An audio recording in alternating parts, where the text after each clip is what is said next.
অধিনায়ক বদলালেও বদল নেই চেন্নাই সুপার কিংসের দাপট। ধোনির ছায়া দেখা গেল ঋতুরাজ গায়কোয়াড়ের মধ্যে। গত মরশুমে চ্যাম্পিয়ন হয়েও যেখানে শেষ করেছিল সিএসকে, নতুন মরশুমে সেই ছন্দেই শুরু করলো 5 বারের আইপিএল জয়ীরা।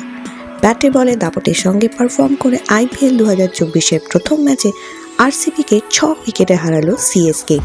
ম্যাচে টস জিতে প্রথমে ব্যাটিং করার সিদ্ধান্ত নেয় আরসিবি, কিন্তু মুস্তাফিজুর রহমান একাই ধস নামিয়ে দেন আরসিবি তারকাখচিত ব্যাটিং লাইনে। ফাফ দু প্লেসিসের 35 এবং বিরাট কোহলি 21 ছাড়া ব্যাঙ্গালোরের টপ অর্ডারে কেউ সম্মানজনক রান করতে পারেননি। একটা সময় 78 রানে 5 উইকেট হারিয়ে চাপে পড়ে যায় আরসিবি।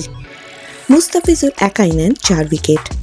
এরপর অভিজ্ঞ দীনেশ কার্তিক এবং তরুণ অনুজ রাওয়াত মিলে দলের ইনিংসে রাশ ধরেন। একদিকে ঠান্ডা মাথায় ব্যাটিং করেন ডিকে, অপরদিকে মার কাটারি ইনিংস খেলেন অনুজ।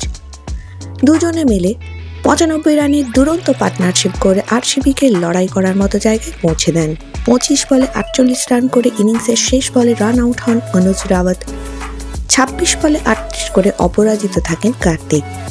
20 ওভারে 6 উইকেটে হারিয়ে 173 রান করে আরসিবি। রান তাড়া করতে নেমে শুরু থেকে আক্রমণাত্মক মেজাজে ব্যাটিং শুরু করে চেন্নাই সুপার কিংস। নির্দিষ্ট রানের ব্যবধানে উইকেট পড়লেও রানের গতিবেগ কমাননি সিএসকে ব্যাটাররা।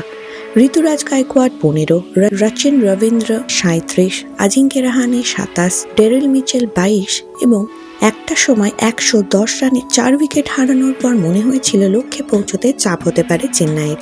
কিন্তু শেষ পর্যন্ত 18.4 ওভারেই জয়ের লক্ষ্যে পৌঁছে যায় চেন্নাই সুপার কিংস।